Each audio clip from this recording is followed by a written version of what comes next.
It's a great day to talk hockey with Grant McCagg on HabsCast.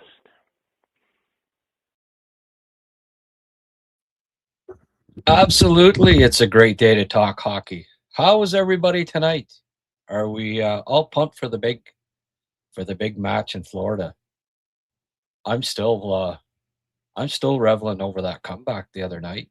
To come back against Tampa, I haven't checked the stats, but how often have they had a 3-goal lead at home and blew it? Um, you know, the other team scoring 4 goals in the third period to tie it up. Very unlikely point out of Tampa Bay by the Habs the other night. And Slavkovsky, I put up a video on Twitter today, like the best of the best. I also put one up for anyone here that's a member of my YouTube channel.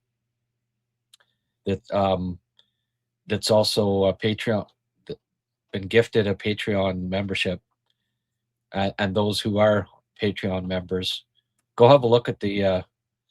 I put up Slavkovsky's best shifts there last game, all the notable plays, and it was like more than 8 minutes. He just third period especially, he just said, "Okay, I'm taking over this game," and he was dynamite.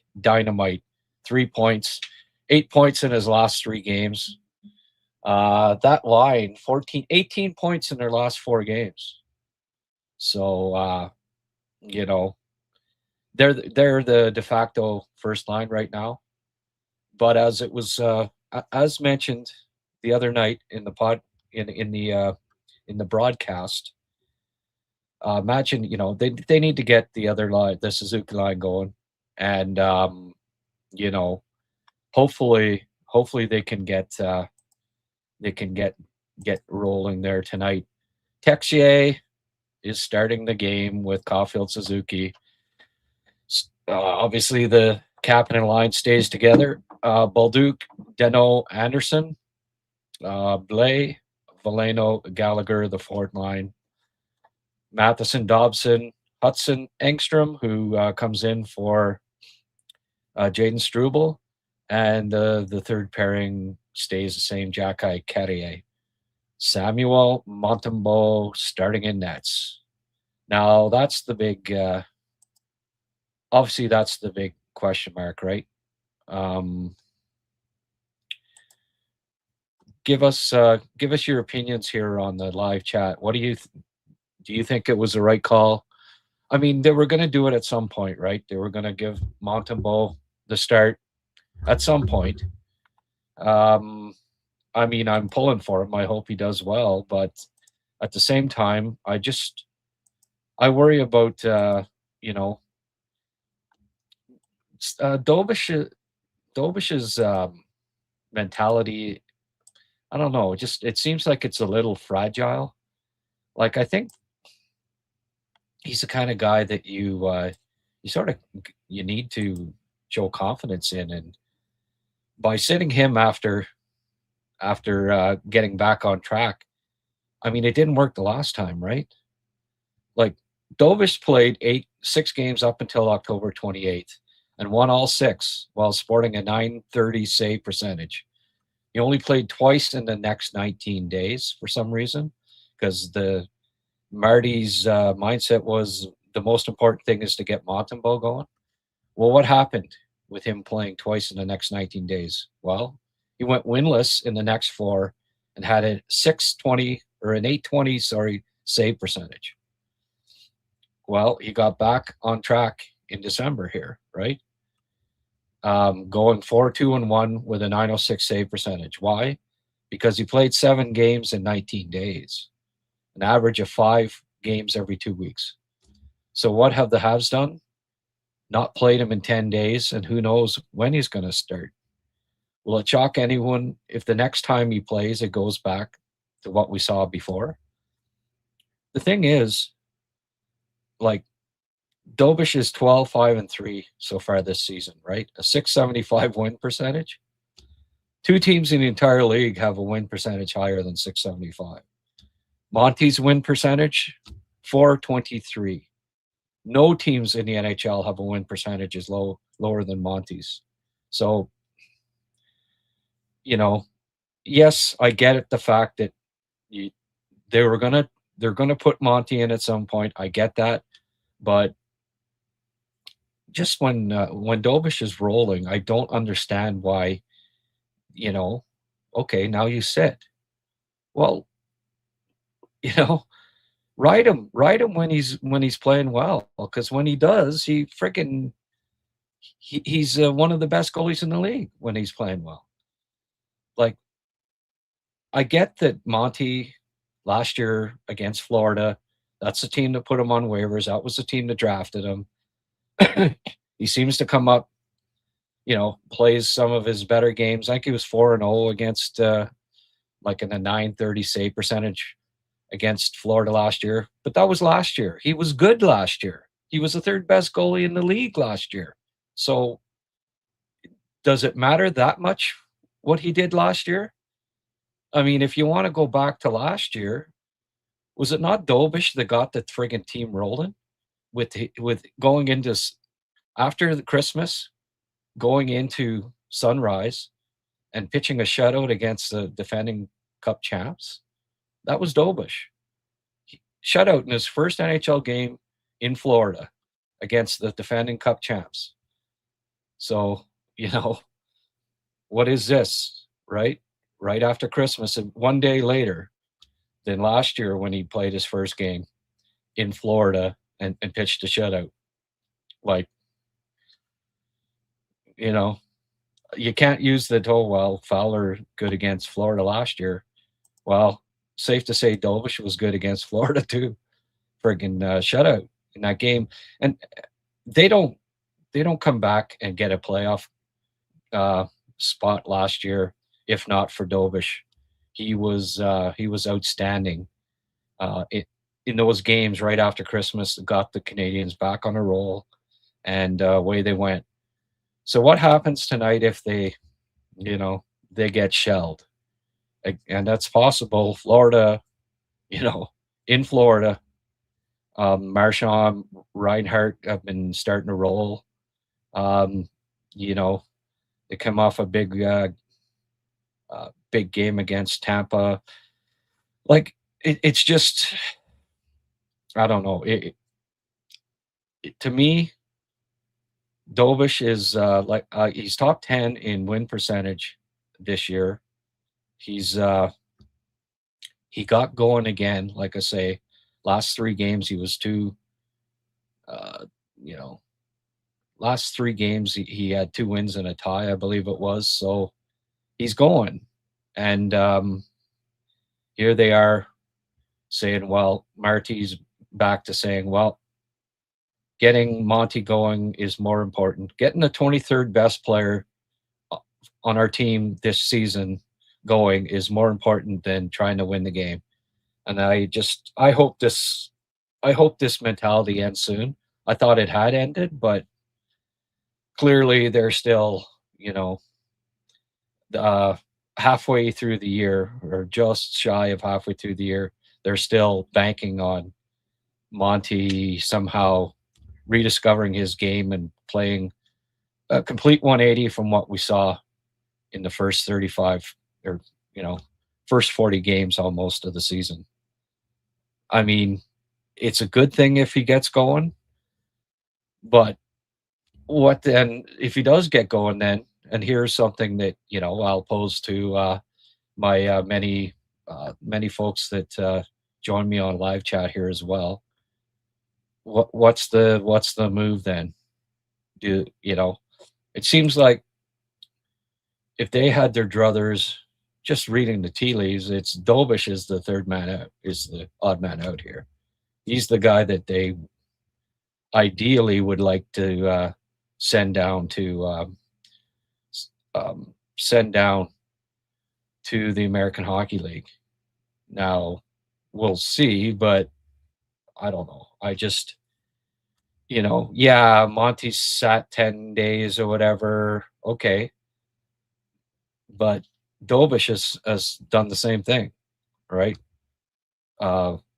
So obviously they still for whatever reasons, think that the guy with the 423 win percentage and the 850 save percentage is the guy. And hey, I get patience and I get stubbornness. I'm a little more stubborn than I am patient, but I guess patience is a virtue, they say. We'll see if it pays off for the Habs, but I mean, if they lose tonight, Monty has to save the first two. I know I've been saying this all year, but it's true. He's usually lets in one of the first two shots, or both shots, or two out of the first three. It's going to be important for him to come up with, save that for those first couple shots, and in the important moments, unlike other times this year, coming up with the big save when it's needed. Canadians have had a habit of, when they score a goal, like almost immediately the next shift, the other team scores. Well, that's also going to be important tonight for Monty. If and when the Canadians score a goal, save the next shot. So we'll see. I'm not going to cheer against Samuel Montembeault. I hope he pitches a shutout tonight. I hope that it becomes like, geez, all three are playing great. Who do we, that's the ideal thing, right? That they're all playing fantastic. But the jury remains out on Samuel Montembeault. Curious decision to start him tonight. Personally, I go with Dobes. I probably would go with Dobes last game, actually, because again, it looked like he was back on track his last three games. Well, he's winning. When a goalie's winning, why sit him out a couple of weeks? Especially one who has shown in the past that if you play him, when you play him, he plays well. So, like, that's 7 games in 19 days, right? And he's 4-2-1 in December. So anyway, it's a bit curious, but obviously, who knows behind closed doors what, are they maybe trying to showcase Montembeault? I doubt it. I think that still it's a signal to me that they're still holding out hope that Monty can do a 180, like turn his game completely around. Can't say that I watched his games, his 2 games, so I can't say how he looked in Laval. Obviously let in fewer goals the second game. Anyone that watched him wants to weigh in. I know there'll be some folks here that did see him play. Give us your opinions on how he looked in Laval. Been busy with the World Juniors and the Habs playing friggin' every second night or more the last 2 weeks. But yeah, I'd be curious to know that. Back to the lineup here for tonight again. Just quickly, I'm not crazy about. I didn't think Texier did anything on that top line, and again, you folks can weigh in on that. But are we hearing anything on when Doc might be back? I know someone was saying maybe Dallas game, something like that on this road trip, but is he even on the road trip? I don't know. I haven't seen. And again, you're welcome to weigh in on that in the live chat here as well. But Slavkovsky, Kapanen, and Demidov. Slav, 3rd star of the week this week. He monster. That line, I don't know. They've been the last few, the last 4 games, one of the best lines in the league, and an average age of 21, just a little over 21 years of age average. That's got to be encouraging. I just love it. I think I think it's a there's potential to keep these guys together for the next decade. So why not keep them together? Let them grow. They just seem to be getting more and more chemistry. Like Slav and Demi found that chemistry fairly early on. Um, Now Cap and Slav are starting to find some chemistry too. So hey, it's all good. And I like the fact that Slav, he's the old guy on that line, right? He's the one thinks he has to carry the mail. Uh, he's become a lot more confident, a lot more of a play driver.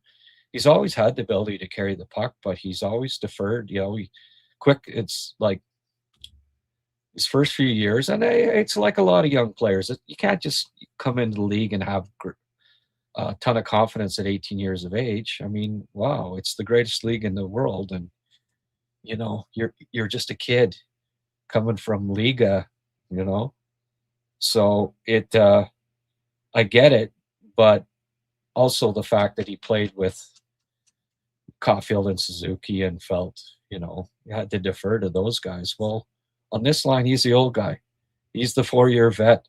He's got like double the other two NHL experience combined. So, he and as if you saw that video I did um, the podcast with Rick a week or so ago, and I showed him on the bench talking to Demidov, and just like he was, well, you do this and that, and Marty's back there looking just like a proud daddy, just yeah, I did the right thing here putting Slav with these two, because he's growing, he's blossoming into the player that that we all knew was there and was going to come out eventually, and now we're seeing it.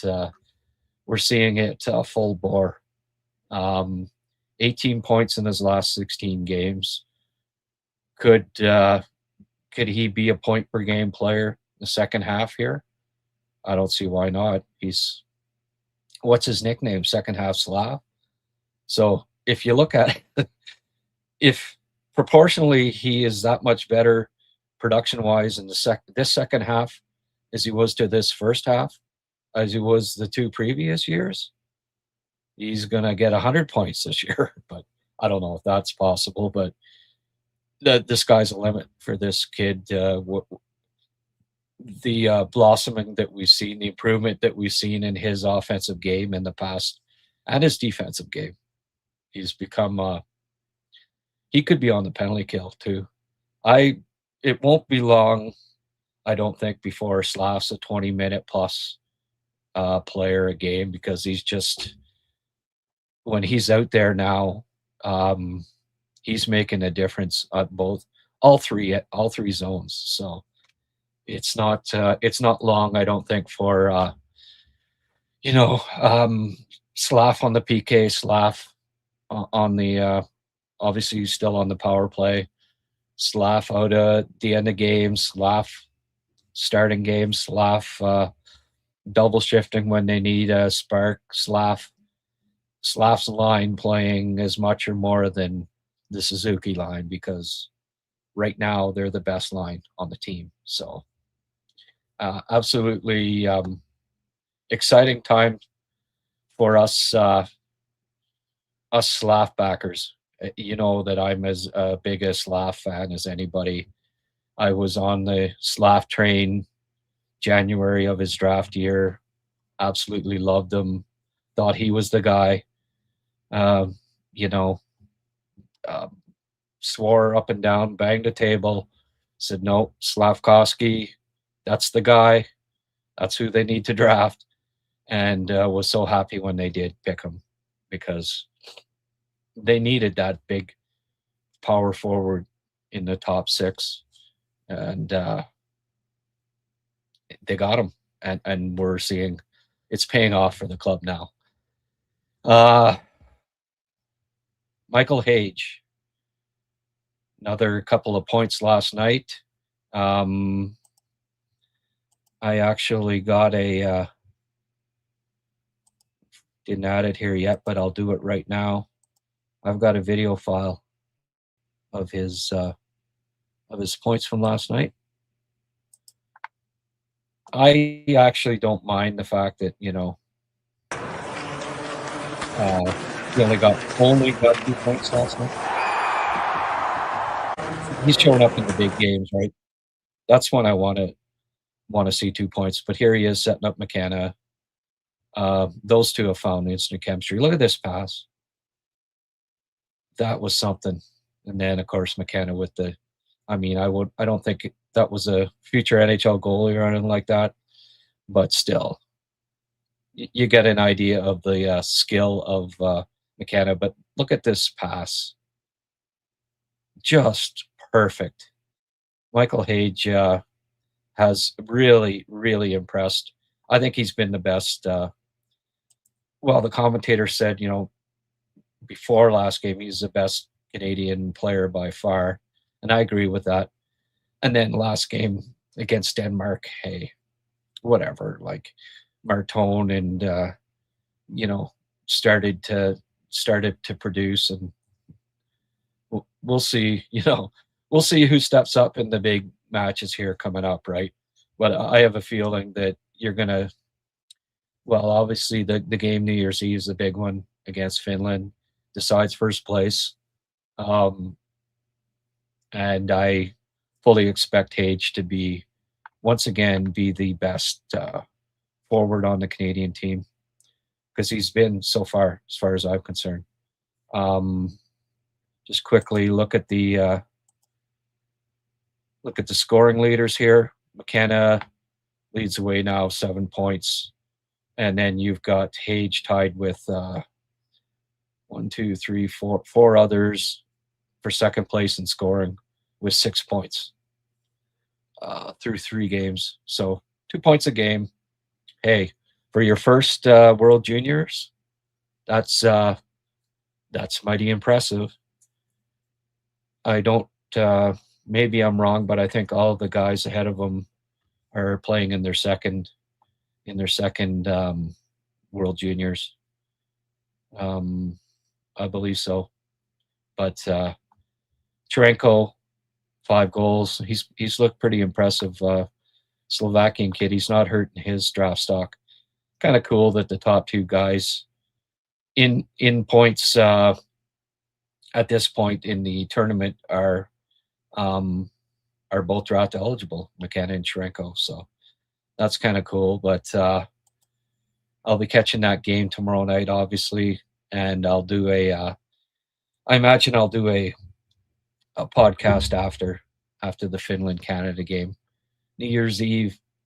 Maybe hey, if you're around and you're not, you know, doing a New Year's Eve bash or whatever, join me and we'll have some fun going over the Finland game. And tomorrow, Liam and I, right after the Olympic announcement, so early afternoon tomorrow, we'll go over the Canada's Olympic team and give our thoughts. And also, tomorrow is the 50th anniversary of the New Year's Eve game between Red Army and Montreal. Anyone that's, you know, of my vintage, that's a Habs fan, saw that game and knows it's one of the most talked about games in NHL history. It was just amazing game, amazing night, amazing atmosphere. And Liam, Habs historian and hockey historian that he is, will have some great takes on that game, and I will as well. I was 12, and it's very memorable for a lot of reasons, and we'll rehash that whole event and and the ramifications of it. But yeah, I'm really looking forward to that. So tomorrow, right after the Olympic teams announced, Liam and I are going to do a special HabsCast tomorrow, early tomorrow afternoon. Hope you can join us then. It'll be a pile of fun. All right, that's the main stuff here. Let's see what people have to say. Hi, Gret. No vacation for you today? What's a vacation? When you work for yourself there, Michael? No, you got to keep her rolling there. I'm trying to hit some numbers here before the end of the month, including income from YouTube. Want to get her up to a certain level, and that means needing to do a few podcasts here. Only a couple days left, and I'm driven to reach my goals, and I hope I do. So, no, nose to the grindstone. I'm doing 4 over the next 2 days. Oh well, hockey's my life, so what the heck. Even turning down a New Year's Eve invitation to Wieners tomorrow night because I gotta work. Slav looks like a first overall pick lately. Yeah, that he does. Absolutely. Oh, what's this yellow thing that just came in? Michael, let's help Grant hit the numbers. Hey, yeah, that helps. Believe me. Donations, yes, that is much appreciated, Michael. And one of the reasons I'm doing this because of the tremendous generosity that my viewers have bestowed upon me this month, especially. You've been very generous, and I truly appreciate it. But yeah, Alex McFarlane, is it, or Alex McFall? Anyways, Alex, that's a new name on here. Glad you could join us, and glad you joined the chat. Slav looking like a first overall pick lately. Absolutely, Alex. That's what he looks like. You know what? Most of the season, really, like even early on, and I was saying it, you know, um, and it makes me wonder, like he's a big reason why Caulfield and Suzuki had a lot of points at the start of the year, I think. And even though he wasn't getting many of the points, he was setting those guys up constantly, making plays, and should have had a lot more points than he had.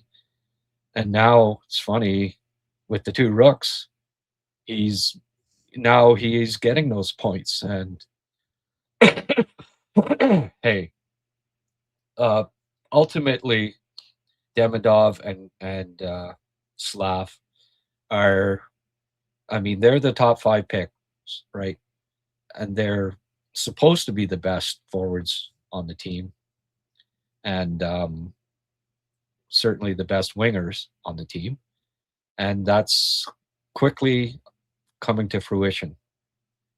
I love Cole Caulfield, but the two kids are they're supposed to be better, and right now they are, and it may stay like that way forever here. Not that Cole Caulfield can't be a close third, but the first overall pick and the 5th overall pick that should have been the 2nd overall pick by rights, and should be the 2 best wingers on this team, and it right now they are, and it may stay that way for the next decade. I wouldn't mind it. Grant, how do I get in touch? I'm a member, would like to email you for access to the website. Yes, you are. I do keep leaving this up here try to do it every podcast, but sometimes you know, if you don't catch them, I just posted my work email here, grant at HabsCast.ca. By the way, Robert Trask now is writing. He's going to be writing the rest of the year, and those articles will be exclusive to Patreon members. But also, if you're a YouTube member and you want to, you know, I'll grant you access to the Patreon page. So it gives you extra incentive to become a YouTube member here, of the member of the channel, and then you get, you know, you also get um, membership to the Patreon page, which is actually worth more. So, in a sense, I'm paying you 50 cents to become a YouTube channel member. That's a pretty good deal, eh? All right.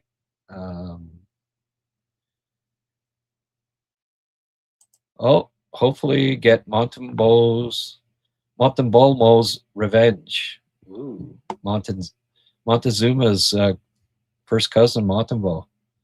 There's a little pun for you. I don't like text you there, but obviously we're thin in options. Hopefully Doc is healthy soon. Perfect.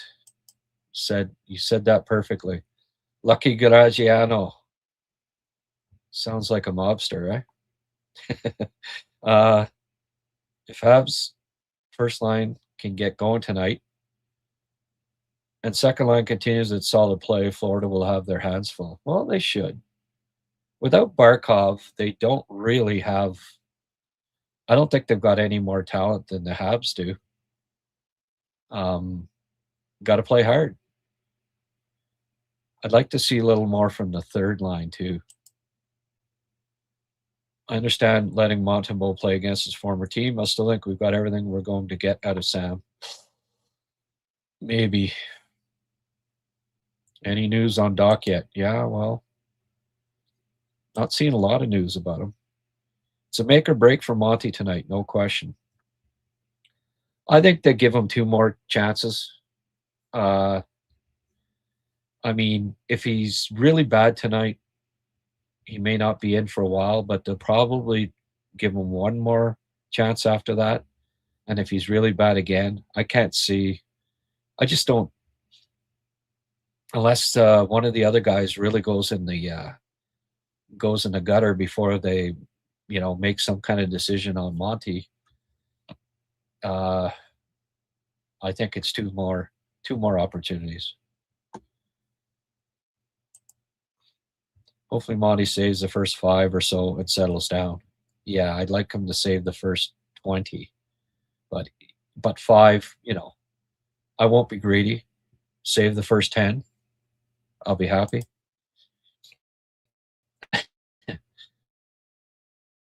I don't understand why they're so committed to Montembeault. He was great last year, but even Jim Carrey won a Vezina. Yeah, I know. Well, that's just it too, you know. I can give you a ton of examples of goalies that had great years and then, you know, kind of fell off the face of the earth after that. Like, you can only put so much stock into a goalie having one really, really good year, especially when they've never really, you know, Monty for his career as a junior goalie was like an 890 something save percentage. In AHL it was 890 something save percentage. In the NHL it's even lower than that. So history says that last year was more of an anomaly than you know, what can be the expectation, but we'll see. He had 2 decent years. The year before he was pretty decent too, but the Canadians weren't that good. He was 4-0. Yes, I did mention that he won 4-0 against Florida last year, and that he, you know, that's the club that gave up on him, and he seems to have a little extra incentive against him. So hopefully History repeats itself tonight. What happens if Montembeault doesn't have a good game? Well, then he goes back to sitting for a while, right? Till one of the other guys or both of the other guys have bad games, then he won't be in for a while. But I think he gets 2 more opportunities, and if he blows them both, I don't see how you can. I think you have to move on at that point and give home a game and shut up about it.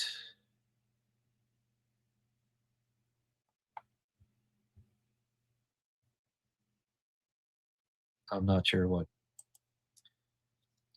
You don't have to, we're civil, we're friends on here. That's a kind of a new name. I don't, maybe misreading that, but I hope you're not telling folks on here to shut up. That's your first post. Fowler and Dobes, give us the best chance to win. Simple as that. Yeah.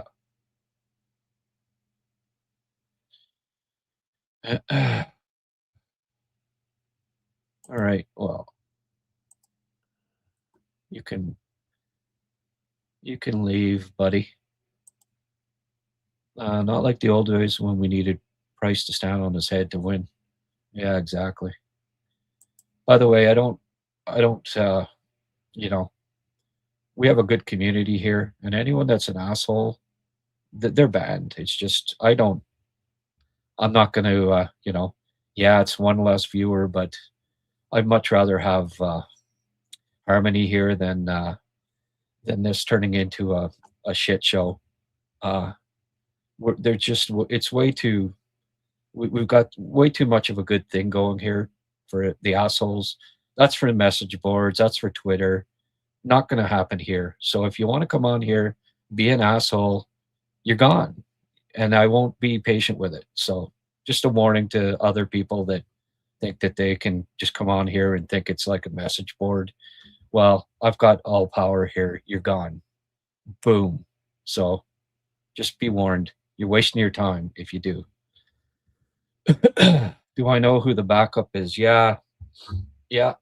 Fowler's the backup tonight.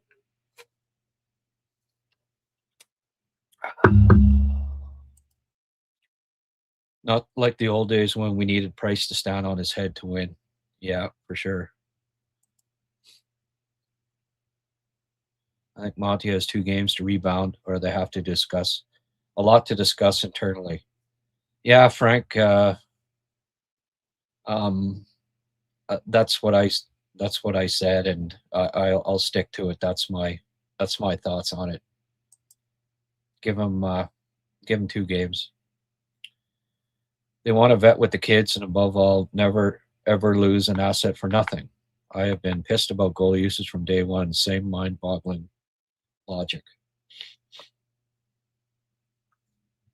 Okay, so I'm not sure, Pierre, what your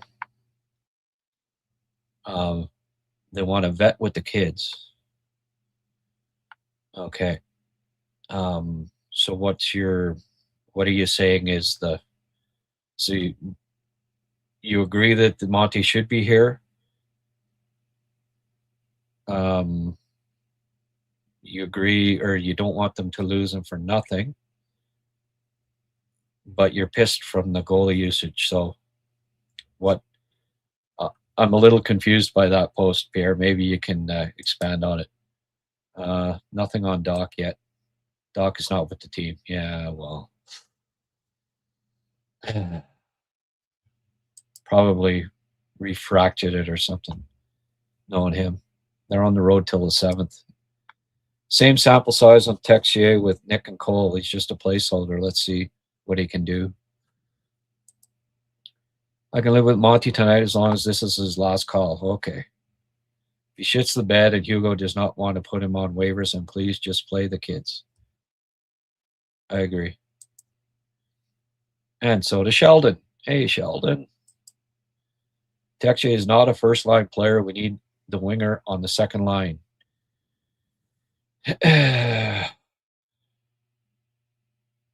We need the winger on the second line. Oh, you mean Slav?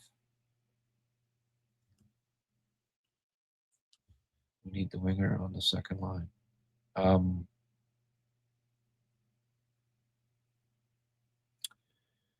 I don't move Slav back to that line. Suzuki and Caulfield have shown in the past many times that they can produce without Slav, either Slav being on the line or Slav producing along with them. So I think they'll get it going here. There's a lot better chance of those two getting rolling again without Slav than Demidov and Kapanen continuing what they're doing without Slav. I think, you know what I mean. Caulfield and Suzuki have had more experience and have a better track record, or longer proven track record. So I think, we're seeing the best come out on Slav now, and I don't want to stop that. And Demidov too. The two of them are blossoming before our eyes. Keep them together, and I mean, the other possibility would be to put Suzuki with them, but then,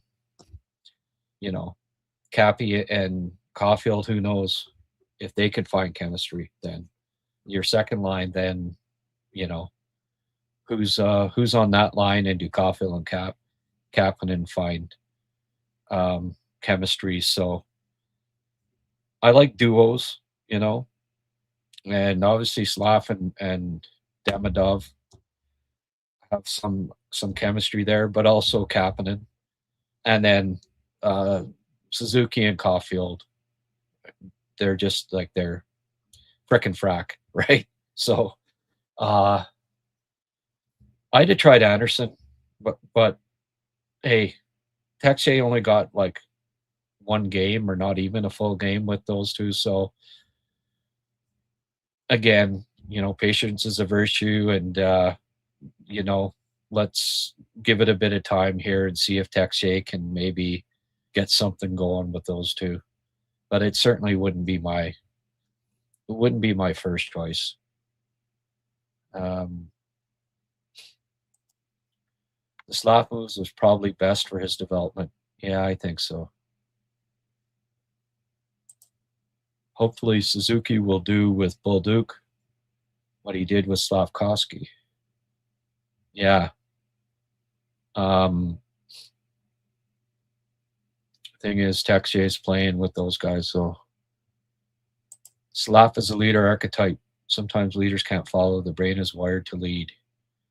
Well, if you saw that that post that's been flying around on Twitter the last couple days about Bobrov talking about him, he's going to be a leader on this team. He's going to wear an A soon enough. Slav will have an A on a sweater by the mid-20s. I don't think there's any question about that. And maybe the C someday after that. I'm cheering for Monte, who my girlfriend knew as a kid, but I want to win now. Yeah. One more skilled power forward would be ideal. Easier said than done. Yep.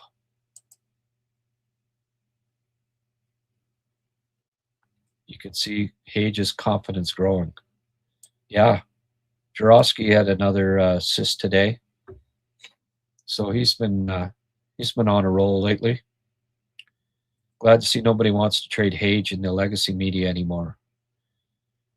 I always thought it was insanity to trade a kid with a ceiling being unknown. That said, he is a winger. Well, we're not talking about trading him for nothing. I mean, he'd be part of a package for a piece that can help them win now. And I think the East is wide open this year. I'd still be open for trading him. I know that's insanity, Pierre, but I mean, it would be a hell of a piece coming back, right? hey, there's been I can give you piles of like Jerome McGinley got traded at one point, but that helped Dallas win a Stanley Cup. And ultimately, even winning one Stanley Cup in today's NHL is worth losing a really good prospect. It really is, because you may never ever do it more than once or even once. So Hage is still, um, you know, I mean, if it was Sidney Crosby, I'd trade friggin' Hage in a like I wouldn't even hesitate. So it's dependent, right? It'd have to be it would have to be a hell of a player that you're getting in return, and one that you think can lead you to glory. But you know, I mean, Wayne Gretzky got traded, and I'll always bring that up. And if Wayne Gretzky can get traded, Jerome McGinley can get traded. I mean, I can name a pile of you know fantastic players that got traded.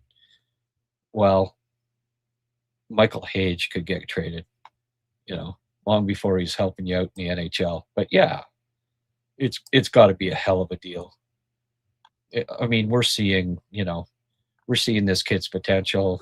Well, the World Juniors is always, but again, I err on the side of caution when it comes to World Juniors. And I mean, they've played Latvia and Denmark, right? We've seen uh, we've seen players look really fantastic against the Latvias and Denmarks of the world at the World Juniors before, and never made an impact in the NHL. So, you know, be a little cautious, but yeah, he's looking really good. He's looked like the best. Uh, he's looking like the best forward on that team right now so far, and that's encouraging for sure. Hopefully, the game jump started the yeah, Martone Misa line. Yeah, I hope so. I hope it started them, but we'll see. They got to play well against a good team. That's kind of been my. I'm not exactly sure they will, but we'll see. Finland will be a good test. Have you noticed that Jarowski seems to have a bigger upper body when we see him up close? I've never been closer than um, 3,000 miles from him, so, or 5,000 miles. So I haven't seen him up close yet, Pierre. When did you get a chance to see him up close? Okay, there I am being facetious. Would Lawson Krause be a good fit in Montreal? Yeah, you'd have to talk to Bear Tournier about that, though. Good luck. Good luck with that one. I saw it on TV. Dryden sucked. Guess you're talking about that. Yeah. Yeah. I don't know. Talked to Robinson. He said that he sucked on the third goal. It was his fault.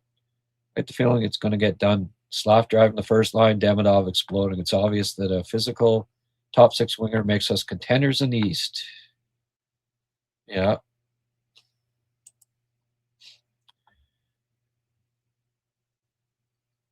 Dryden was awesome. Dryden had never had great games against the Russians for whatever reason. The extra passing, threw him off. Trechak was certainly the better goalie that night, but you know, Dryden, when it counted, would come up with the big saves, and he didn't. Even in that game, he didn't lose. Right? Twas a tie. McFadden, yes, Alex McFadden. Thanks, Alex. Trechak was amazing that game. Yeah.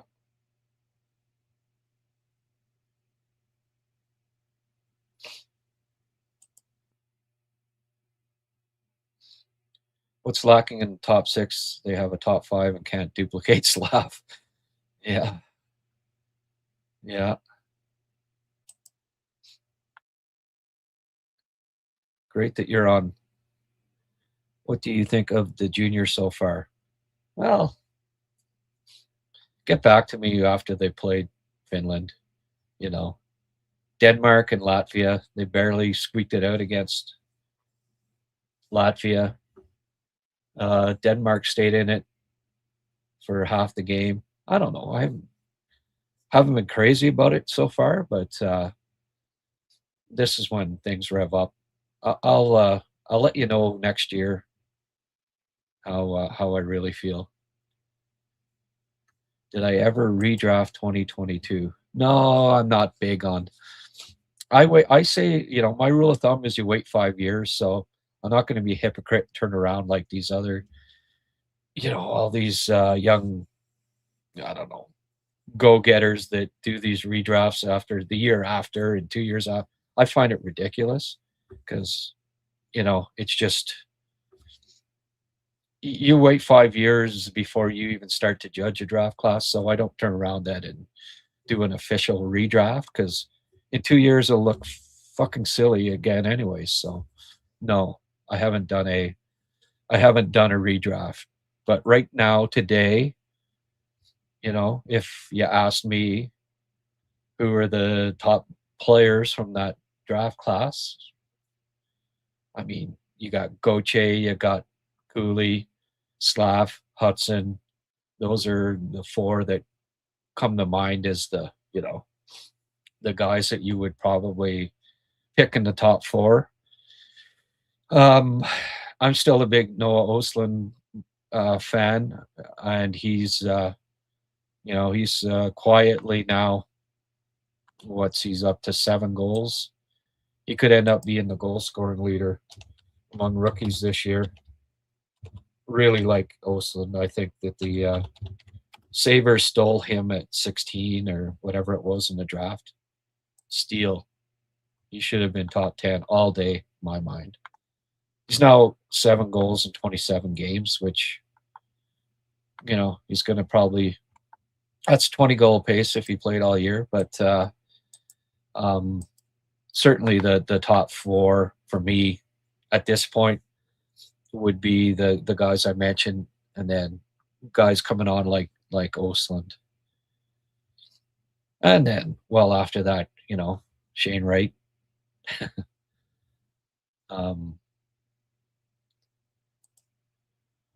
Felt like they shouldn't have fed Fowler to the Bolts, but rather Monty. They outplayed frickin' the Bolts by a long shot. I don't think it was fed at all. Movies to share, 813. Love you, Grant. Keep on doing what you do, and thank you for everything you do. Hey, man. Thank you very much for that kind compliment, and same to all you folks. I love that you come on and you contribute here. The new non-playoff teams are now Chicago, Vancouver, Winnipeg. Let the trade speculation begin. Who do we want? Yeah. All of a sudden, Nashville is not out of it, right? Scheifele would be nice. Yeah, replace Evans. Don't know that they don't coexist. Yeah. Scheifele's not getting traded. Many thought Bobrovsky was done 4 years ago. Not sure what the point is on that, Caper Boy. Are you saying Montembeault's in Bobrovsky's class? Eesh. The trade market is really thin because the standings are so tight. Yeah, I would agree with that, Michael. Quite spectacular how Winnipeg went from first overall to last overall. But yeah, well, Nick Ehlers, such a big piece, right?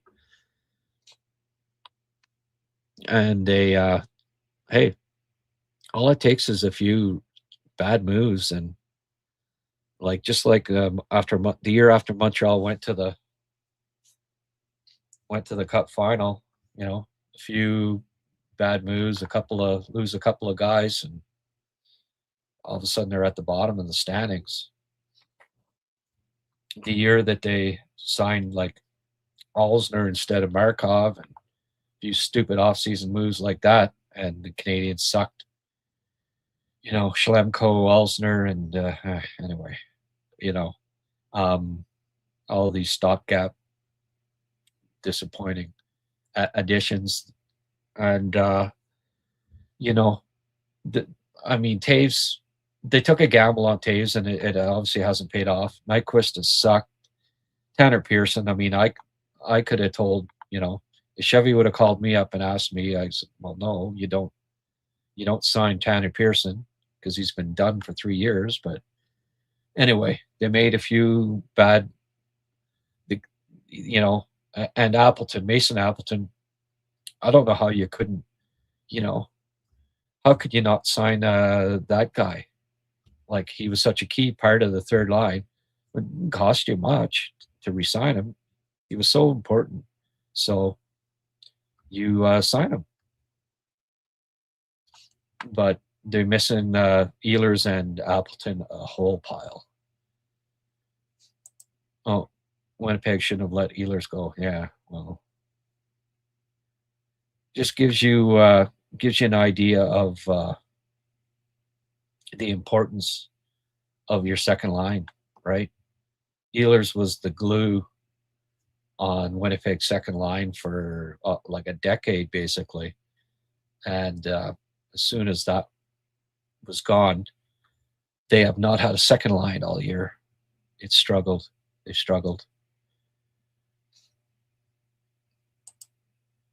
Pierre-Yves Dubreuil. Depends what kind of bad game Monte has, if it is his fault or not. Yeah. Hey, I haven't seen Staniaks for a while. Welcome back. I'm okay with Monty getting one game retry. Yeah. I just don't know on a rampage, ban. Oh, I just banned one guy.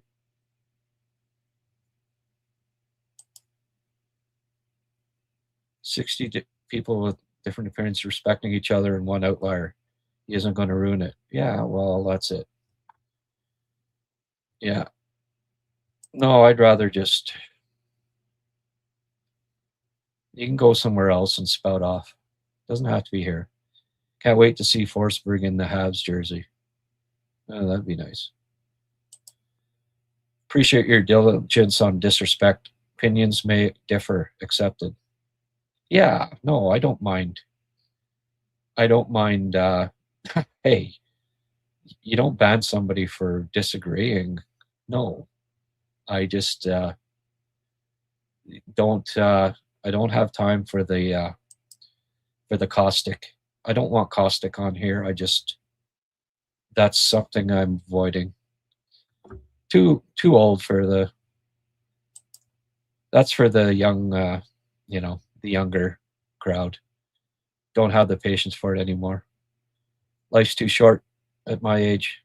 Has anyone considered that they might be shopping Fowler for a big trade? Shopping Fowler. No one's considered that. Ben, should they be? Big trade, and what? Big trade so Monty can lead them to the promised land. You can have the greatest 20 skaters on the planet, 18, and if you've got 850 Montembeault in nets, you're still going to lose. So no, I do not think that they're considering shopping Fowler for a big trade. Do you think that, Ben? Really? Deep down? George Sarosi. I look forward to your insight every day. I think they will try Monty tonight, and if he struggles, they will send him down to Laval. Hey, George, that's I guess you've been watching, and then thanks for you chiming in. I appreciate it. I don't think they can send Monty back down to Laval. That's the problem. they sent him down. They were able to send him down because conditioning stint, right? I mean, they can try to send him down, but odds are that he get picked up on waivers. And as okay, that's what you were saying. Slav is first line for me. Okay, Slav line. Okay, yeah, I kind of caught that. I got that later, Pierre. Sorry for misinterpreting.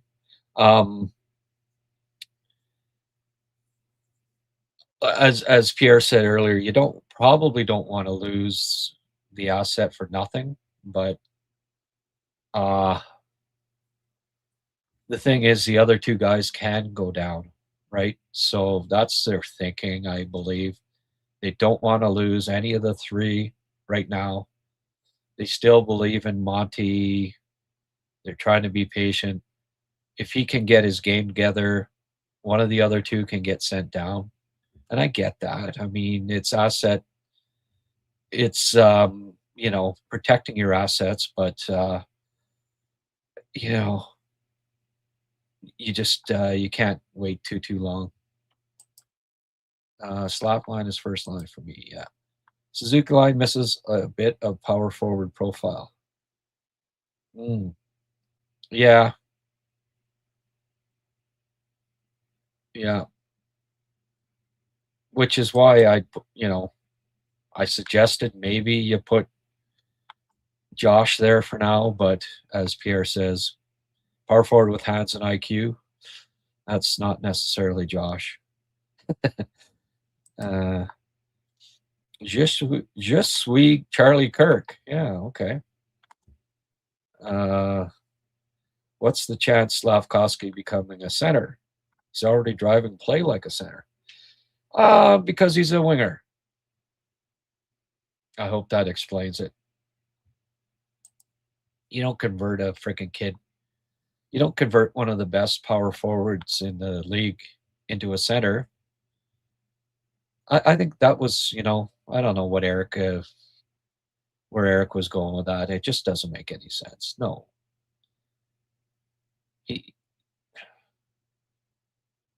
People don't seem to understand just how hard it is to become a center.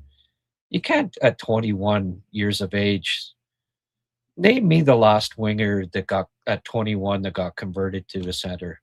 It just doesn't happen. It goes the other way. You convert a center to a wing, yes, because that's an easy transition. You have to have played center. You have to have played it. You can't just all of a sudden, oh, well, we're going to turn that winger into a center. It just doesn't happen. It's not how it's done, because it'd be like turning a winger into a defenseman is what it'd be like. Like it's just completely different. You got to be good. You got to be good on faceoffs. Slav's not good on faceoffs. You can't, you just, oh, well, all of a sudden here, you're center and you're learn how to take faceoffs. Well, you got to have been doing that for a decade. The pace. And Slav's even said, like, no, I don't want to be a center. Don't skate as much. But the pace that you need to play center, and hit leaders among forwards are always on the wing, and that's for good reason. Like Slav's going in there, he all of a sudden he can't forecheck anymore and hit the guys behind the net stuff. Why? Because the center's got to be back protecting the neutral zone, the middle of the ice. So you render him ineffective from a hitting standpoint for the most part. Like you don't see very many centers that are at the top of, it's rare that are at the top of the hit chart because they're taking themselves out of the play. The center's job is the wingers go in, they do their crash and bang and getting the pucks. Centers like Kapanen there back, in the center of the play, right? Thinking defense first, believe it or not, with rare exceptions.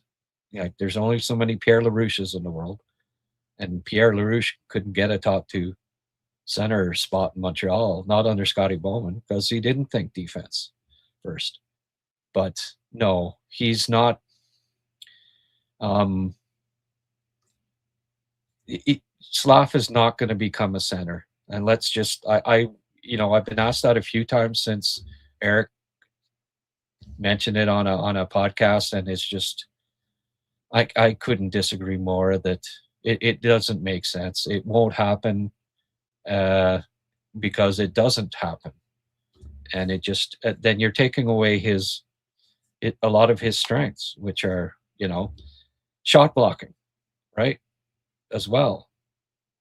He's out covering the point man, blocking shots. He's very good at it. Well, when you're in the middle of the ice, you can't do that as much, right?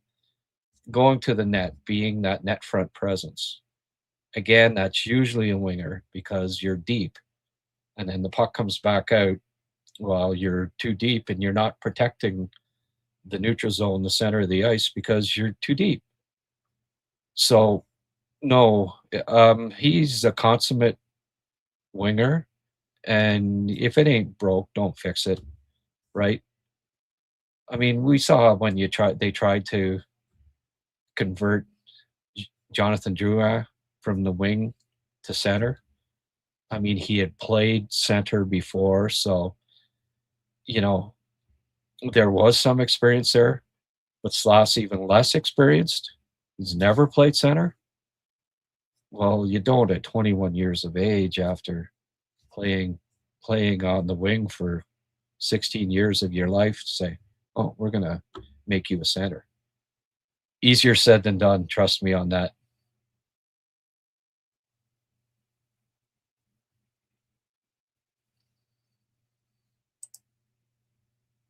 I would still trade Hage, but obviously it would be for a good player. Well, yeah, yeah, a really good player. Like, there aren't a lot of deals. I mean, I've upped and I know what Pierre's saying. Like, I've upped my value on Hage, more so over the past 2 months because we're seeing more, right? We're seeing that top 6 potential, and he could well be that missing piece in the top 6 down the road. But if the right piece is there that can help them, like really help them right now, he's got to be considered. I think. But there wouldn't be a lot. There wouldn't be a lot of players that I would trade him for, and I get where Pierre's coming from on that.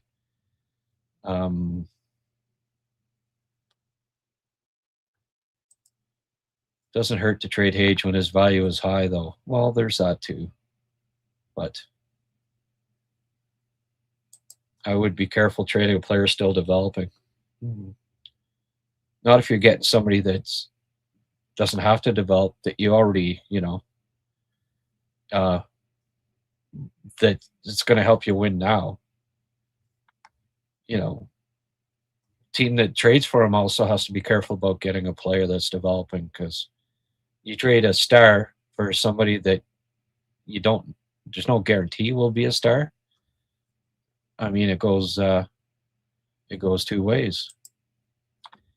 Would you trade Hage for T.J. Ginla? Well, why would either team do that? Right? That doesn't make sense. I mean, in the world of speculation, it's a good question. He's, he looks like he's in the same league as Ginla, but let's, again, folks here are going off of what they've seen at World Junior. Hage, to me, is playing with better line mates than Ginla is, in my opinion, right now. Well, guys that are playing better right now, in McKenna and Martin, they're playing better than Martone and Misa, in my opinion. Like, Ginla's been the best player on that line. But also, let's remember, he missed majority of last year, right? So he's a little behind in his development at this stage, and that has to be taken into consideration, right? So, um, like somebody's saying Hage is better than again. Well, we'll wait and see on that.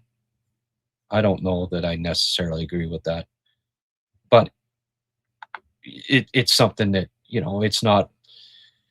Put it this way, it's not a given either way, right? You can make an argument for Hage, you can make an argument for Ginla, which is pretty cool considering that Hage was picked outside of the top 20 and Ginla was a top 10 pick. So Hage for Martone, maybe. Yeah.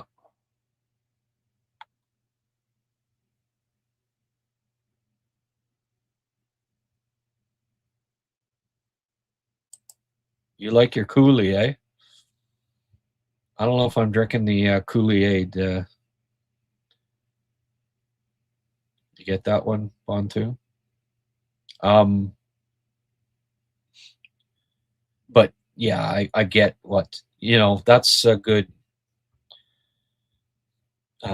example of a player that,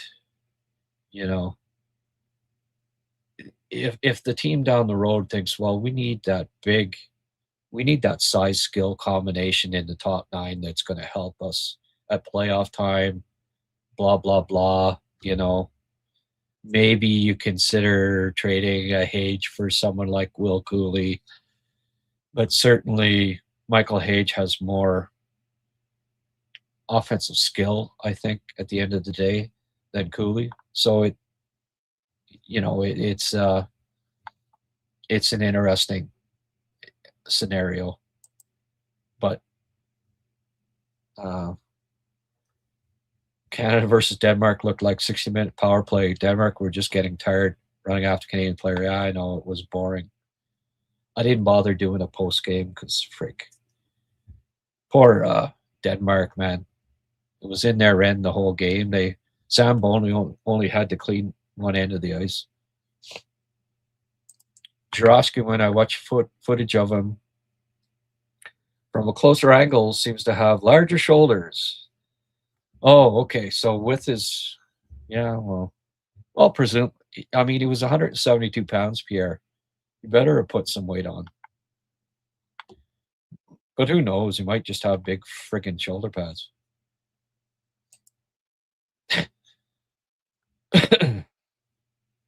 Oh, he's tall. Certainly, Zrowski's tall. But you can't tell with equipment on. The hockey gods decided Montreal was going to lose against the Bolts. Yeah, I know why. Freaking game. Skoy George, good day. Welcome to my podcast, eh? Today's topic, Molson Canadian. We're drinking water today, folks.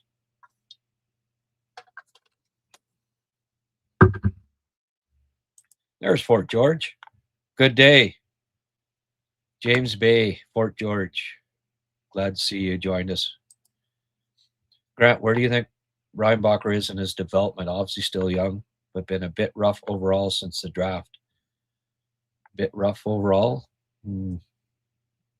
Oh no, he's right on track, Deuce, as far as I'm concerned. Dealt with a couple injuries, but I wouldn't say rough. I think I like him a pile. He's the best prospect in the organization as far as I'm concerned, till further notice. But I do like Hage and Jurowski quite a bit. Hage is quite impressive on the rush, but he also tends to force play sometimes. Dangles or passes. Yeah, well, you can get away with it. You can get away with it against Denmark. And you know what? I agree, Francois. That freaking pass of his that he makes just inside the blue line, that's the line A type, or the Slav, what he used to do. and he's got to stop that. Trying to pass it to somebody when he's along the boards just inside the blue line, like he passes it right across and forces it. It hasn't resulted in a goal against yet, but he does that against the U.S., it will. And, that's got to be curbed. I've seen it 3 or 4 times so far in the tournament. And at the NHL level, be riding the pine in a hurry if he started doing that. But that's fixable, right? You get the right coaching, and he'll learn. In that instance, sometimes you just got to be safe, right? Dump it in the corner. You get along the boards. Sometimes you got to dump and chase, Marty should send him some tapes of Cappy and say, look, this is what you do here. It ain't sexy, but Cappy just freaking great at it. Just, okay, dump the puck in and chase it like a freaking dog. Get after it. Well, helps when he's got Slav and Demi, who's like a dog on a bone after the puck too. But yeah, Brady Martin's that way too. And Hage has to realize that, hey, dump it in. Let Brady go after it, me go after it in that instance instead of trying to get it to a teammate across the friggin' blue line. When if it gets intercepted, it's breakaway the other way. Zurowski's improved his skating from last year. Oh, yeah. Yeah. Top 16 teams winning percentage should make the playoffs. Yeah. I hear you. Oh, go HabsCast. There's a toonie. Yeah, we're trying to make a mark here. Got 2 more days to go. So I'm doing like 2 podcasts today, 2 tomorrow. I probably got to bring in about $160 to like that, including YouTube ads, but also whatever contributions I get. Hopefully we can reach the mark that I set for this month. And Francois, you've been a steady contributor in that regard, and I appreciate the toonie very much. James Grant, does anyone else think Monty should have started against a Western Conference team? Too close in the East. Well, and it's not just a conference team, it's a divisional team too, right? Like they lose to Florida tonight. It's just that much friggin' tighter, isn't it? Let me just have a quick gander here. That's a good point too, by the way. But I don't know. I think maybe they're thinking, well, Florida, Monty's had good luck. It's a team that abandoned him. He seems to get up for those games, so they're hoping maybe, hey, that's the antidote, right? Playing against a team that he's had success against, his former team. I guess is the thinking, but what are we looking at here? Florida has 44 and Montreal has 46. So Florida wins. Guess what, folks? Tied with Montreal. So, yeah, I know what you're saying. I hear you. Fort George, $10. Holy frick. I love those yellow. Love when the yellow comes up. Thanks, my friend. You sell a few ptarmigans this week or what? You've been very generous since you started coming on the. Well, it's why I'm reaching this goal in December. you're a major part of that. Thank you very much. That will certainly help me get there.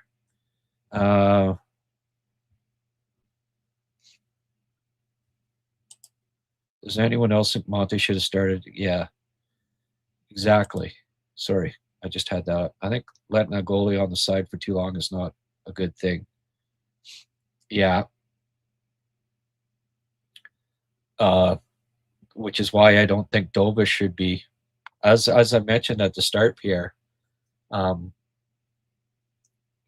Dobes started the year 6-0. Then he played twice in 18. What did I say? Twice in 19 days, and that wasn't enough. He won all 6, sporting a .930 save percentage. Only played twice the next 19 days. He went winless in the next 4 and had an 820 save percentage. He got his game back on track in December, going 4-2-1, and now he hasn't played. It's going to be more than 10 days now, because he's not playing tonight, that he doesn't see the net. So I don't know. It's like there's this. Hey, are they putting Monty ahead of the team again? The 23rd best player this year. Is he more important than the team winning? I don't know. I've got a bit of a beef with it, but obviously they still think Monty is going to be the starter before the end of the year. That's still their thinking, and that's why they get paid the big bucks, and why I'm on a podcast here, I guess. Why the rush to start Monty in a divisional game? I would start Dobes as he gives you a better chance to win tonight. Well, yes, Joe, I can't disagree with that. Rodney Radcliffe. When I tried Gallagher on the first line. Yeah. How do you feel about trading for Svechnikov? I don't know. He's a friggin' wild card, eh? You never know what you're getting with him. I don't don't know. Inconsistent Russians scare me. He's never reached his potential. He did look good early on, and Wild thought Cappy on the wing with Suzuki, Caulfield with Doc. Oh, Cappy on the wing with Suzuki and Caulfield with Doc. After he returned, sliding in between Slav and. Okay, punctuation here. You kind of lost me. So you're saying Capman with Suzuki and Caulfield, Doc sliding in between Slav and Demidov.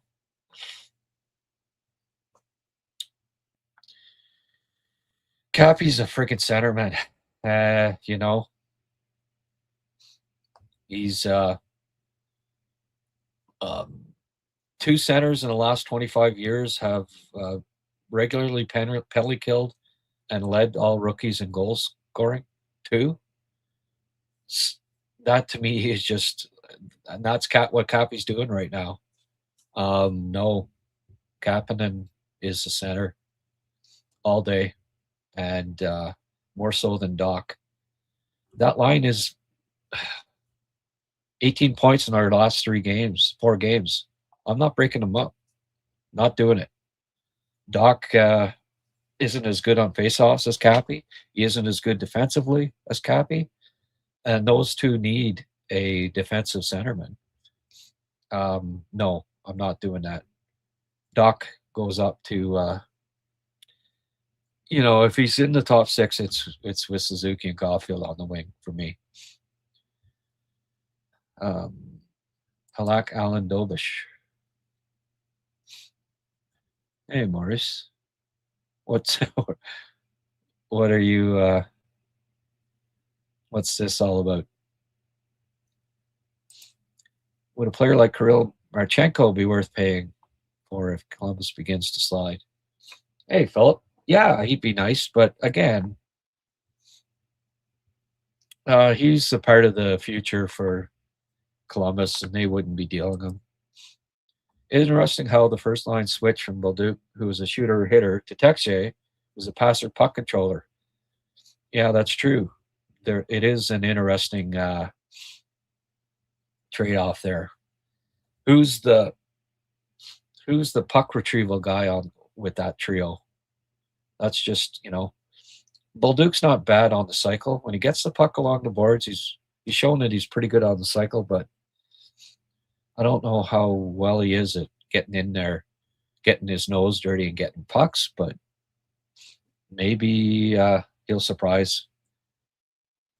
I try to get Fleury out of retirement.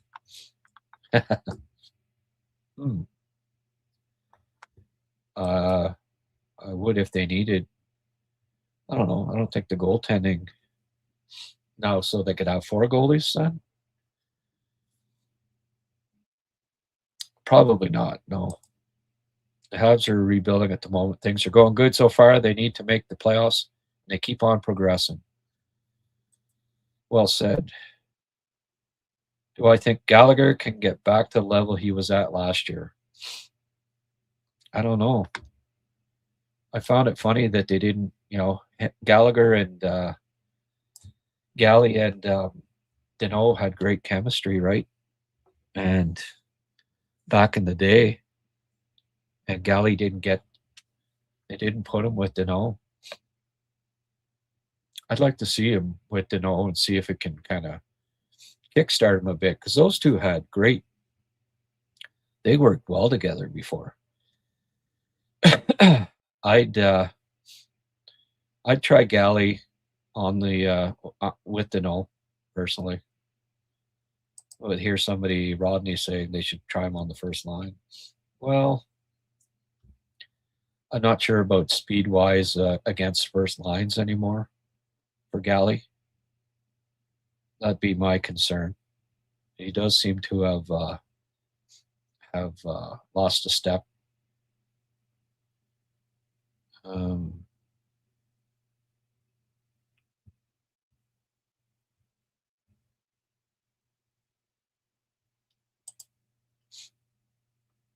That's why it's dangerous to play a weak team. Yeah. And again, Fort George, let's all chip in. Yeah. It's a good idea, George. Yeah. Barney when yeah. The Simpsons. Monty better come up big or the pitchforks are going to be out. Good luck, Monty. Yeah. Yellow. Yes, I like yellow. Actually, teal's fine too, folks.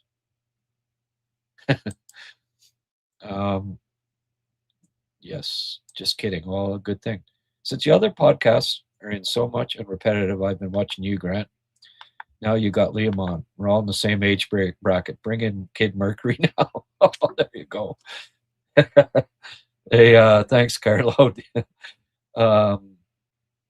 Hey, you know what makes it non-repetitive is having just the interaction that I have with the in the live chat. And people ask good questions, good topics, and we keep rolling. Like it's crazy. Like it's I talked for 30 minutes and it's an hour later now. So I've been doing this for an hour and it feels like 10 minutes. It really does.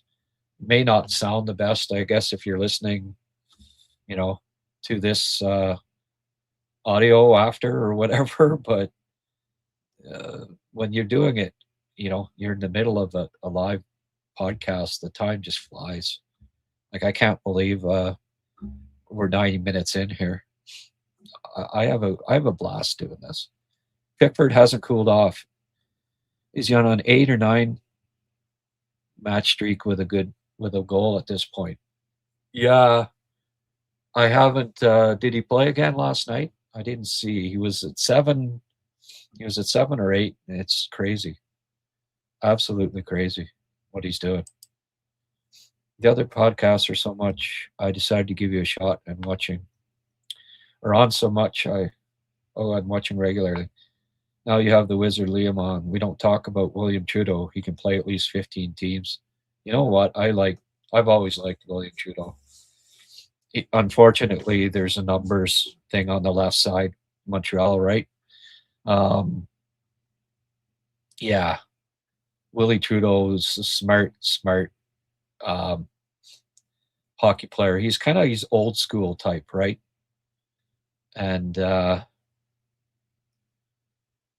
and it's too bad that just the numbers, the numbers are kind of getting in the way for him, right? Just with the Canadians being so deep on the left side. But you know what? I think William Trudeau will play in the NHL. It just may not be in Montreal, unfortunately. When players return from injury, hey, we're getting some new names in here. I love it. Uh, who's sent back down or traded? Doc, Gooley, Evans, Line. Well, that's the big question, right? It's um, I've discussed it in prior podcasts, and hey, Kent Hughes has spent a lot of time just oh, right. Somebody at the front door. I know it's not Santa Claus. He came the other day. Yeah, I think they're going to try to get rid of Line. Now, I don't know if they will be able to or not. Um, now, uh, just hang on.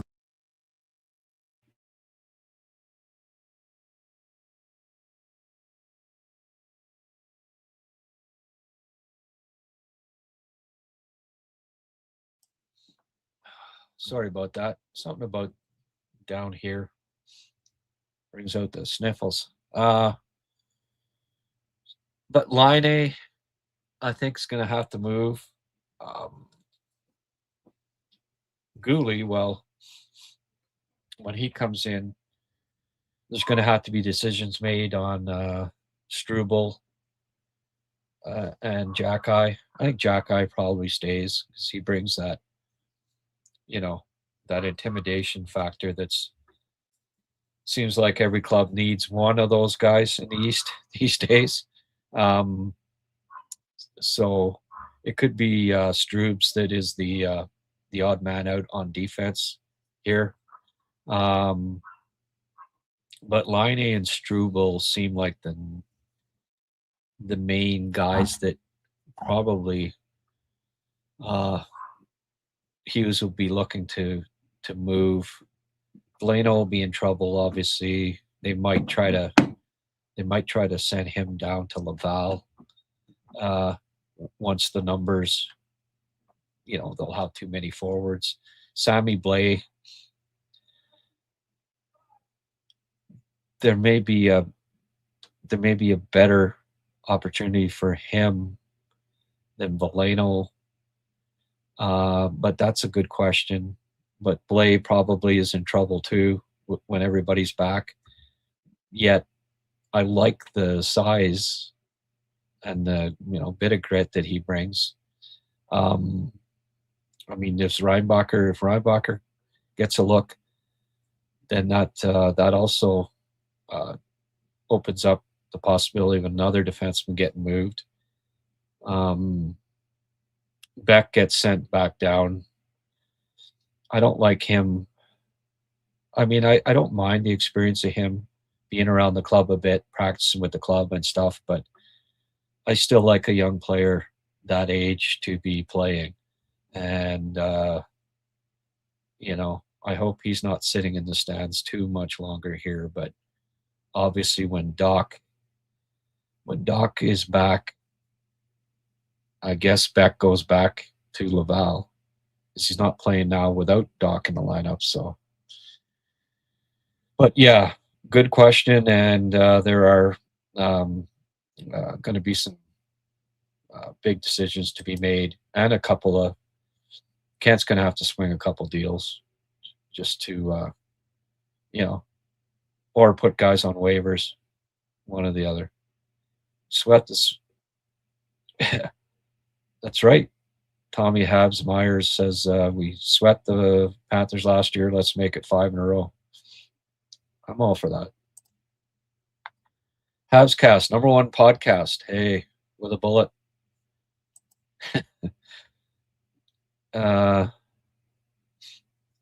Nothing is clipped by the time he's back. I'd give him a shot with Susie and Cole, given their previous success. Yeah, I would too. Have you seen the rumors about Toronto going after Stamper?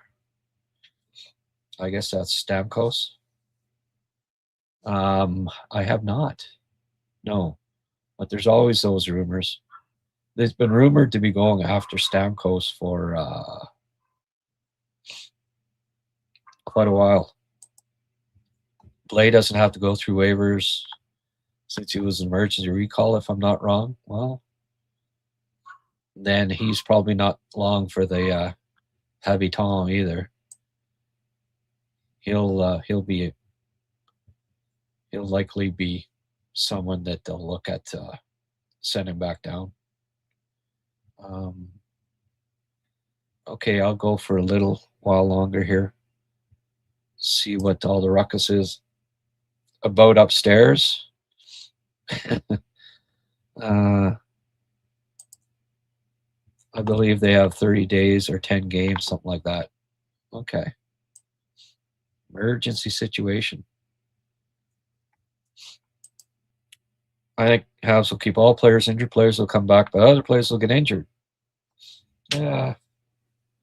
I don't know. I don't think they'll have 5 guys out the rest of the year, Francois.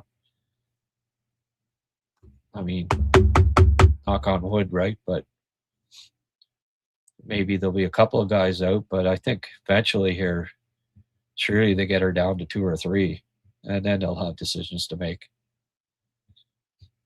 Has Laine been skating? Just looking here.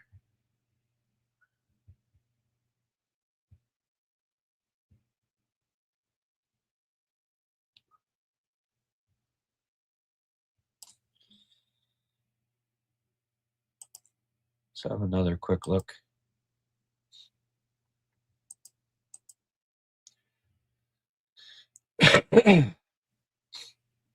I mean, there's an obviously frig. Like there's just such a hole there, right? When a guy that gets bought out on one team is playing, a non-playoff team in St. Louis. Guy gets bought out and he is playing on the first line on the Habs. There's your, I mean, it was second line. Okay, what do we, who's the center or second line? Second line, we've never had a second line. Well, now the Canadians have right now what might be the best second line in the league. But now there's a freaking gaping hole on the first line. So, yeah, 5 out of 6 doesn't cut it. They've got to figure something out for that that pretty important spot, right? Pretty important to have have 3 legitimate first line players playing on your first line. Bolduc, Danault, Anderson. I was a little hard on Danault. I mean, yes, it was it was important that he won those draws last game. Apparently his Corsi was great. I don't know. Sometimes the Corsi, especially in one game, can, I don't know. He certainly didn't play like 100% perfect for me. I saw mistakes, and I guess Corsi doesn't factor that in sometimes. But I saw Danault make some errors defensively last game that bothered me, and I don't think he's close to 100% yet, and I'm expecting more from him. But there's no doubt him winning 73% of the draws, winning the opening draw in overtime, even though it didn't lead to them scoring, it was still important because Montreal dominated the overtime. That hardly gave up the puck, in part because Danault won the faceoff to start.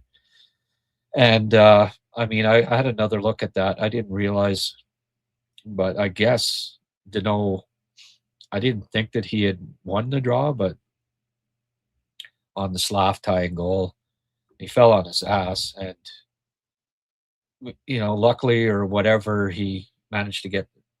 I guess he did draw the puck back when he was on his ass, so that veteran move, right? The fortitude, the will to still win the draw when you're on your ass. So again, even though I was harsh on Danault after the game, I still think ultimately that trade needed to be done. It was a smart trade. With Evans out, it makes it all the smarter. They'd really be up the creek with Evans out 4 to 6 weeks, and then clubs say, "Oh well, hold this guy to hostage. Give us this for Danault," because they know that Montreal's desperate, right? So they had the extra assets. I'm not going to regret that they spent an extra second round pick picking up Danault, and I think ultimately it will prove to be a valuable trade for them. I know that we can get more from him, and I expect to see it down the road. I think he can be a key contributor for the Canadians, and not just in the face-off circle. So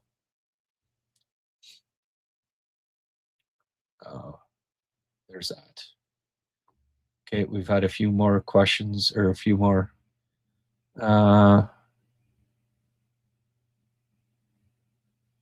see here. Blizzard conditions here in Chisasibi. Oh, yeah? Need a bigger player on the first. Maybe, eh? Just for fun of it, you should put Cappy line as the first line on your graphic. People might get a kick out of it. Yeah. Media members will go crazy. First line center, Oliver Kapanen. Renault would love that. Somebody'd have to send it to him. Should have kept Devo. Yeah. I love Captain Hindsight's. My favorites. Doc fills line one. When Newhook gets back, we have a great third line. Newhook, Bolduc, Danault. I think that would be a good fourth or third, yeah. Evans, Gallagher, Anderson. Yeah, well, that's the line that's the lineup that I've envisioned. That's a decent lineup. Still missing a bit of sandpaper maybe, but a lot of skill there. That's for sure. Copy lines one, then we have the best second center in the league. Ed. That's a good good way of putting it. Oh, by the way, Blaine Potfans, Blaine is joining me tonight for the post game. So I hope you can tune in after the game, and hopefully I'll be cracking my beer in celebration tonight. And hopefully Blaine has a pint too. He might even have the rum out. It is the season. Sailors get serious about their imbibing. I know what you mean about numbers not looking like the play. We see so many the player on a given goal, but don't look at the mistakes others made first to get there. Yeah. You take the same typing class that I did, Jacques. I put lots of typos there too. That was the only decent center available for a fair price. Pretty much. Sorry, I just got on. Monty and goal. I'm sure you already made comments. Care to recap your thoughts on that? Well, for $5, yes. I'll recap. I'll do a song and dance if you want. Oh, Monty's in goal. No, maybe no. I'd have to rehearse that one.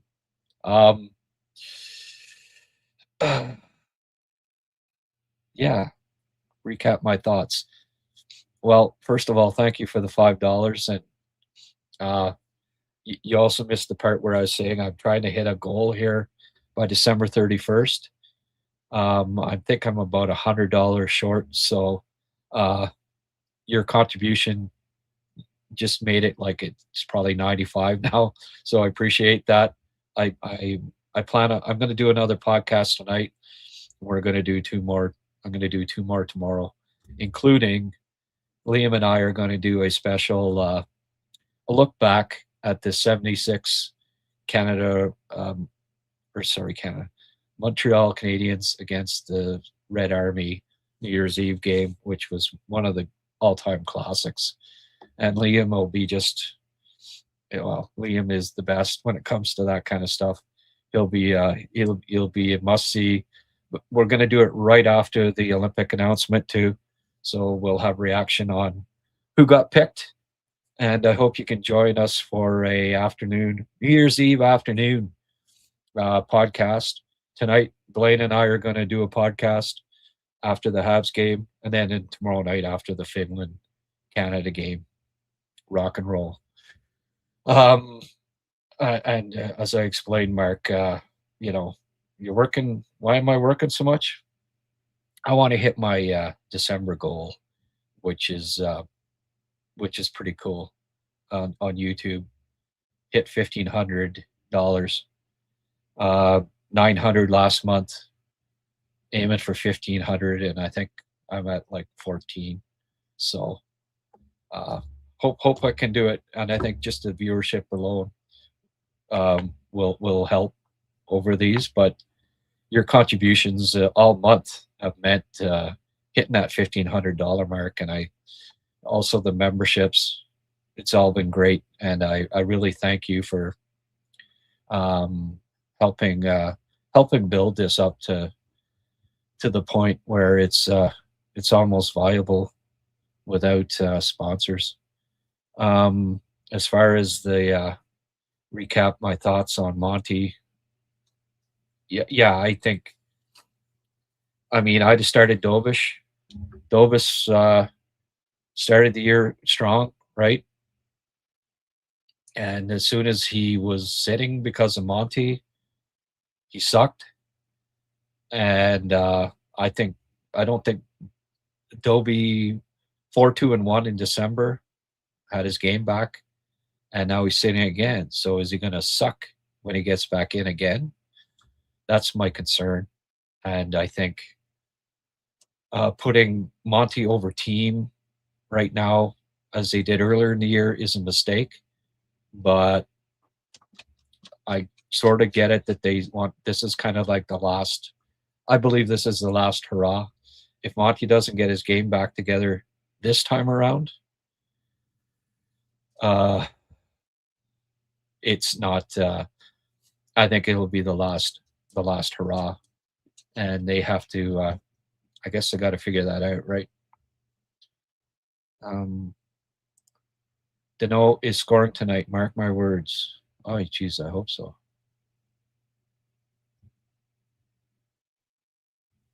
Dano, he might have the, I'd love them to put the radar on his shot sometime, because it may be the weakest shot in the league.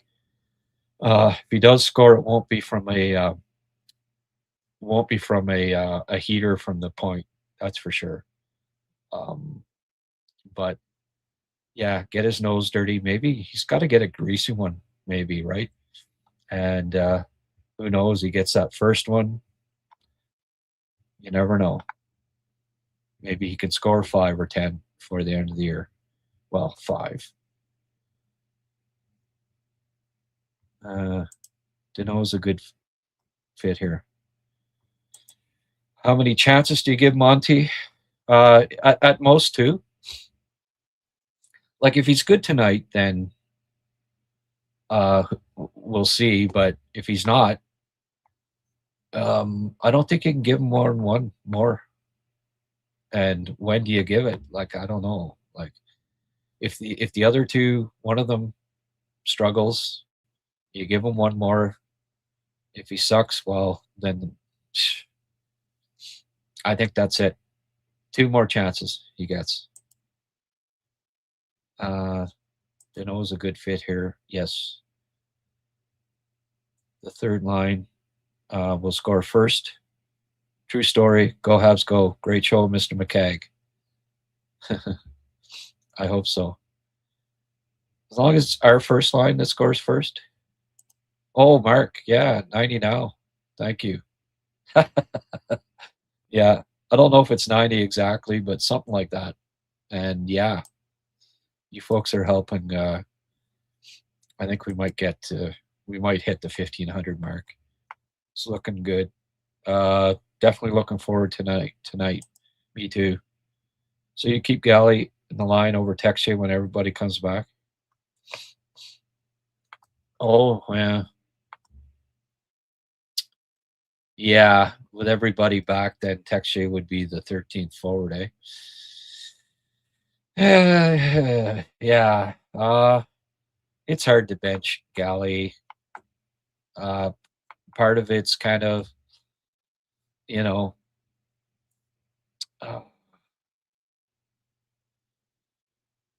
I mean, at that point, maybe Galley gets the odd night off, right?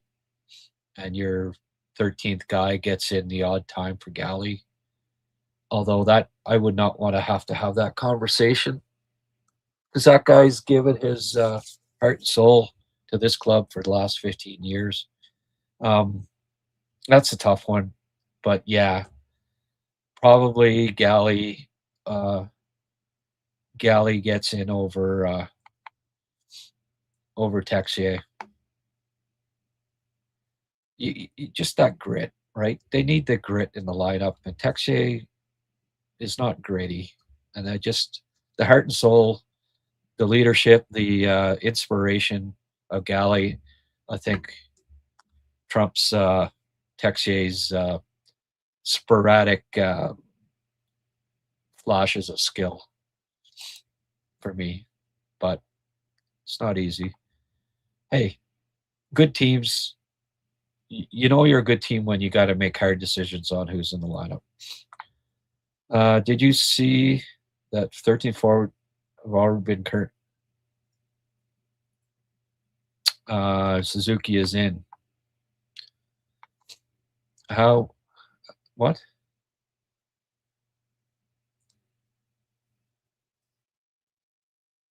So they revealed the 13th, 14th forwards. So what? Suzuki's the 13th or 14th forward. So he's a spare. I don't quite understand. I mean, I hope he's in, but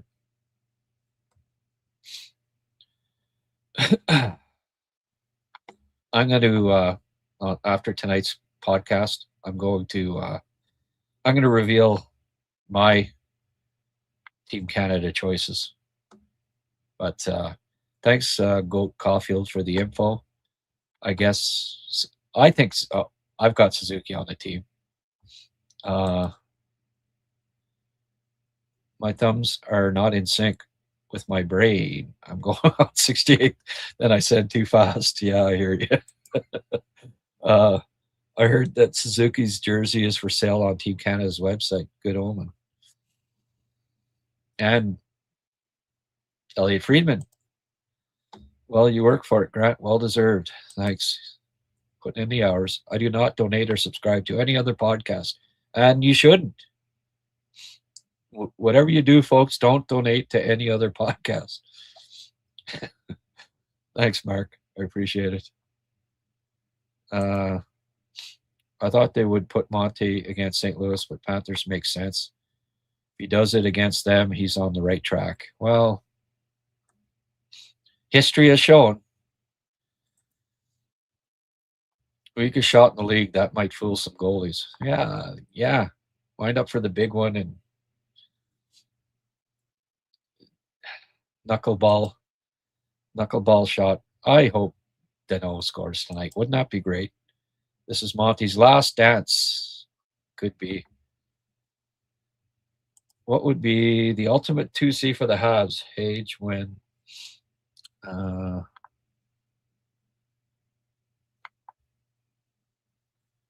yeah. I would say yes, Dobie was underused down the stretch to the point of rust while overplaying Monty to the point of injury. This year, hand-holding Monty in October instead of riding Dobie. Yeah, well, that's basically what I said, VDAC. Must be like, what is there, a freaking green moon tonight or what? We're agreeing. We're agreeing there, VDAC. December 31, 1975. Yeah.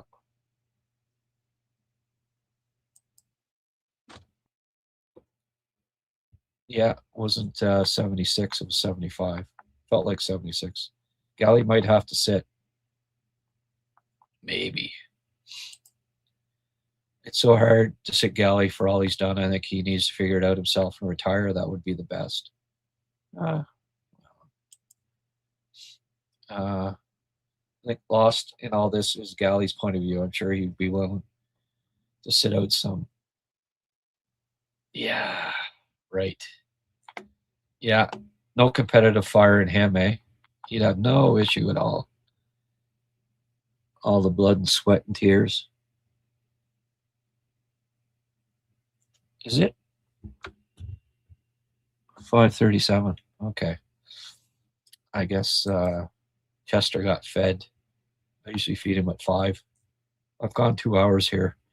Okay, folks, I better wrap this up. The next 3 minutes, we'll be on 2 hours. I say time flies when you're having fun here. I would give Galley a rest 3 or 4 nights, maybe the back-to-back. Don't single out Galley. Though it could be sit whoever isn't pulling their weight, and right now it's Bolduc. Well, yeah. All I need to do is launch a few 30-second podcasts. Hey, yeah. Yeah. As long as I get that $15 bump right at the start there, Mark. Haven't been getting that lately. You guys smarten up. Not sending the money before I get on.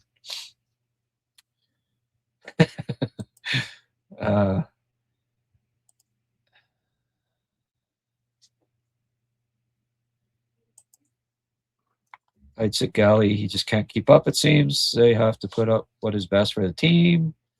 Galley's ice time should be limited from now on. Why is goaltender in general throughout the year so far been so poor compared to other years? I don't know that it's been that terrible. Just Monty, really. Yeah, well, yeah. Yeah, Mark. My ultimate 2C is Cappy.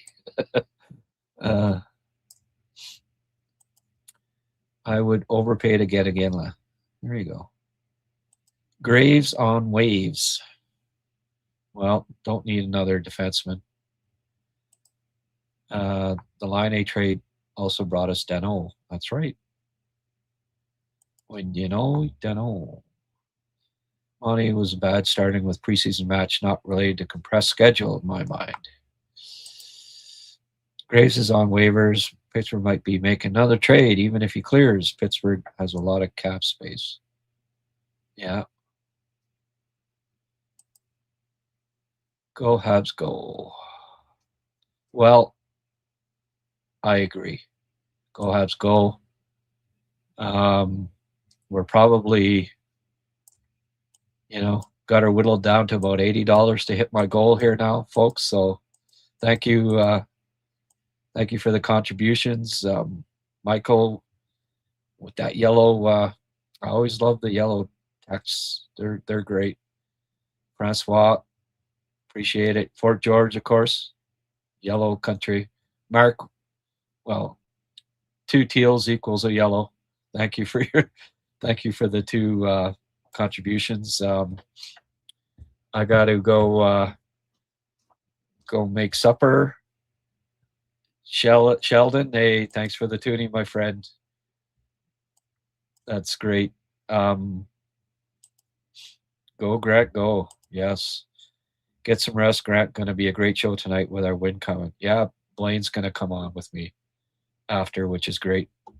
I like the slow trickle of donations. Makes me seem more generous. Oh, frick.